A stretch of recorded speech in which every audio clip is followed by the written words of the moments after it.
Alright, so in this video I want to show you how to use the Unity hair system combined with SDF colliders. What I mean by that is I have this seal animation here, and basically I want to spawn a long hair actually in the whole body.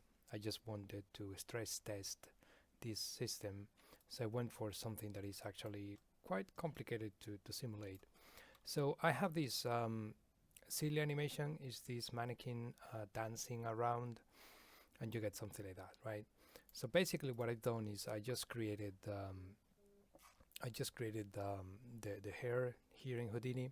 So these are my guides basically, and I just did a quick test simulation here to see how this handles this stuff.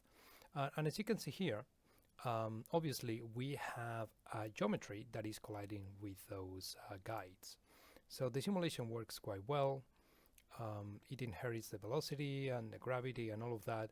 But the important thing that I want to achieve here in real time in Unity is getting exactly the same thing. I want to drive the simulation by the geometry of the character. In previous videos, I showed you how to attach the grooming to a rig. So when that rig moves around, basically the hair gets simulated because it's inheriting that movement, right? But this is slightly different because I want to use the entire body as collision. I just don't want to drive the movement with a rig. Okay, and this is the hair that I generated. I basically clamped. I did, I think, 1 or 2 levels of clamping. Yeah, 2 levels of clamping. That's everything that I've done here, and this is what we get. And I'm going to export the first pose of this character, which actually I didn't export the T-pose. Ideally you should do that. I didn't do it. I completely forgot about it, so I just exported the first frame, which is this one, and then I'm going to simulate this in Unity. But yeah, I should have exported the T-pose, but I just forgot about it. And actually it doesn't really matter, it should work. But ideally, you know, if you can morph, because basically what I'm doing here is I'm morphing from that position to the first frame, right? So I can my guides can settle down properly. But anyway, we're starting from frame 0. So I've exported the character as FBX, and then I exported the first frame as Alembic. That's all, right? And I believe I'm using about, yeah, you can see how many strands I have here and how many points I have in those hairs. They are not extremely high resolution, but they are quite high res. So let's see how Unity can handle all of this. So I have my my things exported here, the hair Alembic and the mannequin FBX. So let's get that into Unity. I'm going to create a new folder here, and I'm going to call this character and go inside. By the way, this is the sample project that you can get from the asset package, the asset store, I should say, that contains the character from time goes, so you can, you know, you can just hide the character and reuse the scene if you want to. You can do it from scratch. I show you how to do that in another video, but I'm going to reuse this scene. So basically I'm gonna get both the Alembic and the mannequin animation. So the mannequin comes in the right scale because Houdini has an option to export the FBX with the right scale for Unity. The Alembic, we need to set the scale to match the character, so that should be 0.1. We can apply that and we should be good to go. All right, so I'm going to, an important thing, when you import the character, make sure that this option, read and write, is enabled. Otherwise this is not going to work. Okay, cool. Then we're good to go. I'm gonna drag and drop my character somewhere like here, and obviously it is static. We need to apply the animation, So I'm going to select the character here. I'm going to create a new timeline. I'm going to save it in my folder. That's all good. I'm going to lock it so I don't lose it. And now I can just drag and drop this guy here, add an animation track, and then we can take the motion capture that I got from Mixamo, drag and drop over the timeline. And by doing that, we should have the animation that is starting after the first second, I believe. Okay, so that is basically the animation that we have. Okay, I'm going to create a material for that guy quickly. So let's call this one mannequin material. And inside of the mannequin, we have the geometry and the rig. We don't actually need the rig. We're not going to do anything to the rig this time, but let's keep it there. And now I'm going to assign that material and change the color to something kind of brownish dark. Ideally, we won't be seeing much of the geometry of the character anyway, and I'm going to get rid of the specular as much as possible. Okay, good. What else do we need to do here? Well, we need to create a hair asset, right? So I'm going to create a new hair asset, and let's call this one hair asset. Okay, and I'm going to set this one to Alembic, and now we need to drag and drop the hair Alembic that we exported from Houdini. I'm going to resample this with better quality, click on build strands group, and this should give us a hair asset anytime soon.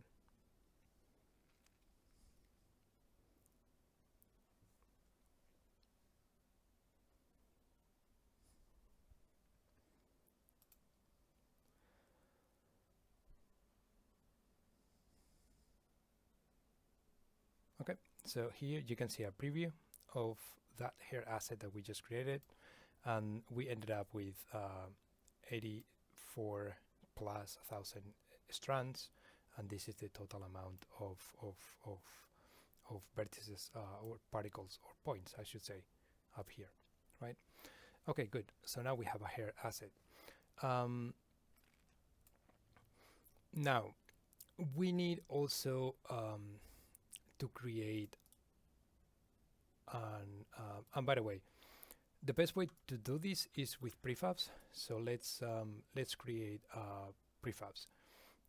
I'm going to create a new empty that I'm going to call character. I'm going to make sure that I reset the position here, and I'm going to drag and drop my mannequin inside. Okay, here inside I'm going to create my hair instance. So I'm going to go to create a new empty, and I'm going to call this one hair instance. The hair instance, and by the way, let's make that prefab that I was talking about. So I'm going to take my character over here. So now this is a prefab. So now we can go inside of the prefab and tweak things here in case we want to reuse it later. So for my hair instance, we need to add a hair instance component, and that would be the hair asset that we created before. So let's drag and drop that one over there. Okay, and oh, we can see that it's tiny. So what did I do wrong? I guess I didn't scale my Alembic properly. So let's go to my Alembic, and let's set that one to 1. And unfortunately, if you do that, you need to recreate your hair asset again, but that's no problem. Just go back to the hair asset, click on build strands group, and this will create it again, hopefully this time with the right scale.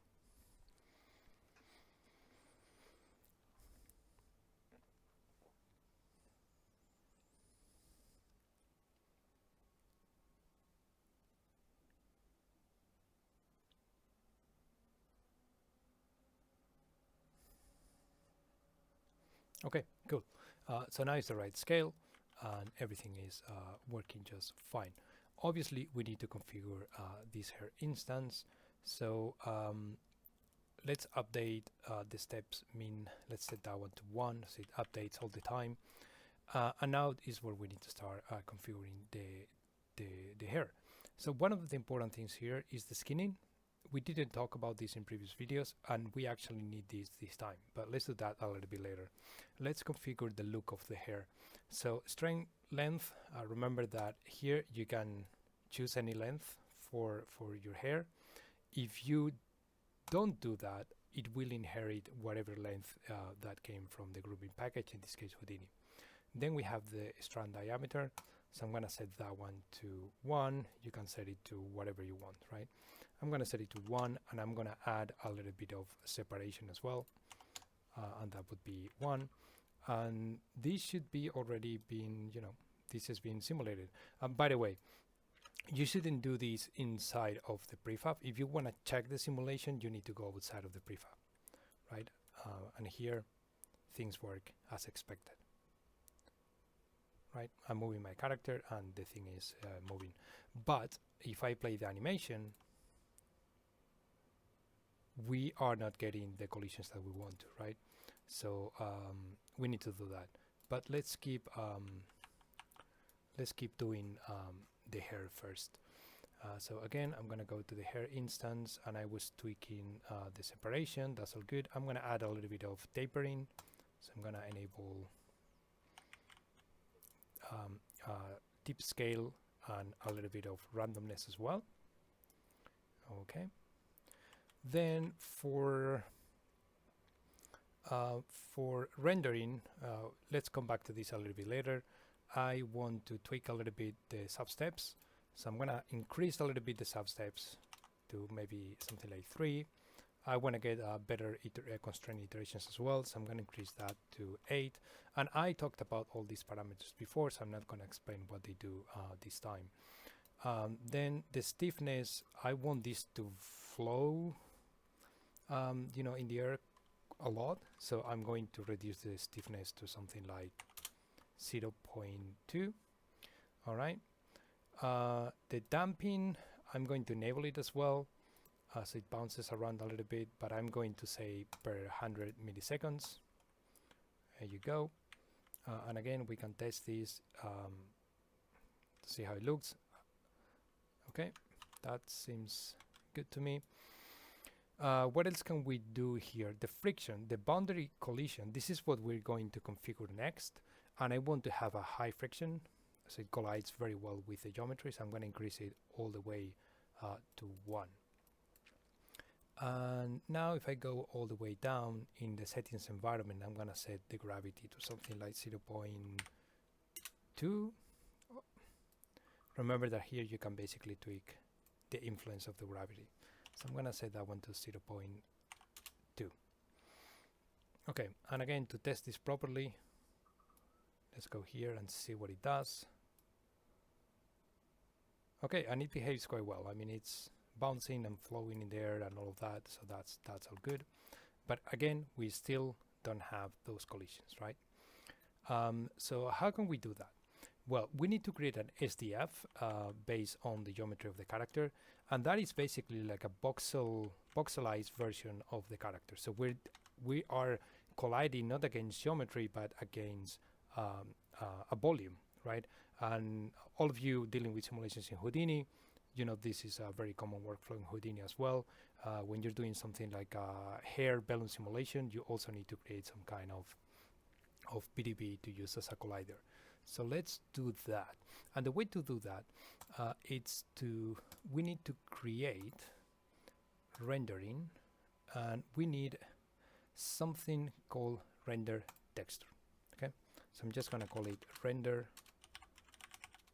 texture. We need to set this one to 3D, and now we need to give it some size. Let's give it some initial size of 64 by 64 by 64, and this is going to be computed automatically later, but it's good to give it a little bit of size or resolution first. Right, now here inside of the prefab character, so we can go inside, we can create an empty, and I'm going to call this one SDF. Okay, and here we need to add a component that is called mesh to SDF, or actually I'm wrong about that. Well, we need to create both actually, the SDF textures and the mesh to SDF. Let's create the SDF texture first, and this is looking for an SDF texture, and that is this render texture that we created before. So let's drag and drop that one over there. Good. And what we need to do now is we have this bounding box, so we need to keep the character inside of that bounding box. So let's make this 2 by 2 by 2, and now we can move this and make sure the character is inside. This is expensive, right? So make this volume as small as needed. So this is quite big, so maybe 1.5 by 1. Maybe we need 2 here and 1.5. So the character is inside. That's all good, right? So let's go outside, and we can enable gizmos here. And if we select this SDF texture, here we have this debugging slice that is going to tell us is if these voxels, this SDF have enough resolution. We can take a look at that in a minute. Cool. Now we need to actually convert the geometry into an SDF, and to do that, back to the prefab, if we select the geometry that represents the character, right? We don't see it there. Let me go back. Let me hide the hair for a second. This geometry, right? That's the geometry that we need to create to we need to convert it into an SDF, into volume. So let me select the geometry, and I'm going to add a mesh to SDF component. Okay, and this one is looking for an SDF texture, and that would be this SDF game object that we created before. So drag and drop over there, and this float mode, we can set it to linear jump. Jump is more performant and linear is more precise, and then we can give it a little bit of subdivisions, and this would be the subdivisions of the voxelized version of the model. So if we do that and select the SDF, now we can see that this is working, and this is how it's supposed to look. It's supposed to look black inside and white outside, and it should be covering the entirety of this model.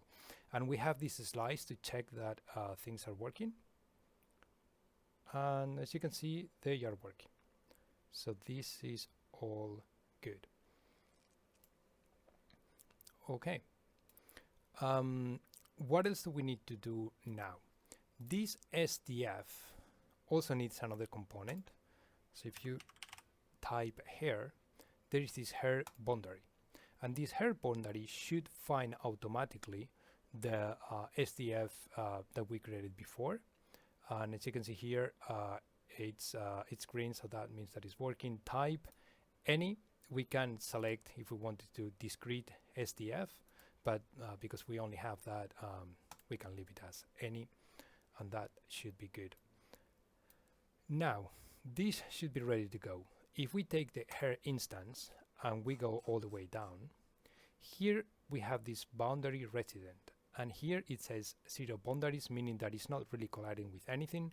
Here we need to attach this SDF, so drag and drop that over here, and now as you can see, we have one, we have this one selected, and now it has found one boundary. Okay, so that should all be good. What else do I want to do? I want to assign a material. I want to assign a material to this thing. So let me go to rendering. I'm going to enable material. I'm going to select any hair material. I think I have a bunch in the scene, so I'm going to select that one. I want to render this using the high definition render pipeline high quality lines. Great, so that looks much better. And as a shadow substitute, I'm going to use the built-in strips, so it's a little bit faster. And all right, let's go back and let's see if this is working. And it is not working yet. I mean, we can see some collisions, but it's not fully working yet. Why is not fully working? Well, it is not fully working because we need to do the root attachment. So basically we need to attach the roots to something that in our case is going to be the geometry. So if we select the hair instance, we need to enable this root attach, and now we need to this is the geometry of the character. We need to drag and drop that one over there. Cool. And it's working. I mean, it looks weird, I know, but it should be working. The problem that happens sometimes, not sure why, is like, as you can see, if we analyze this SDF texture, now it's completely black. That is because we did the root attachment after creating the SDF. We should do it before. But if that happens to you, the way to fix it is just by selecting this render texture, and that's it. Now it's fixed. If we select it back, you can see that we have the information again. Okay, and now this should be working. There you go. So if we take a look through the camera and press play, as you can see, that is just working, right? So now it's just a matter of configuring the physics of the hair to do whatever you want them to do. If you want them to, you know, be more stiff or flow more in the air or whatever, you know, that should all work. But yeah, I just want to have this crazy feeling of things moving around quite a lot, and you know, it's working quite well. By the way, if you enable any wind that you have in the scene, and I have this wind, it also works perfectly well with the wind, and it's colliding with the SDF and everything, right? So we can have everything together at the same time, and as you can see, it's working very well. Let me stop the wind, play this again, and yeah, this is what you get basically. So yeah, that was it. I just wanted to talk a little bit about how to use an SDF collider, and this is how you can do it. Obviously this is a little bit of extreme case, but still it handles everything very well. All right, cool, bye.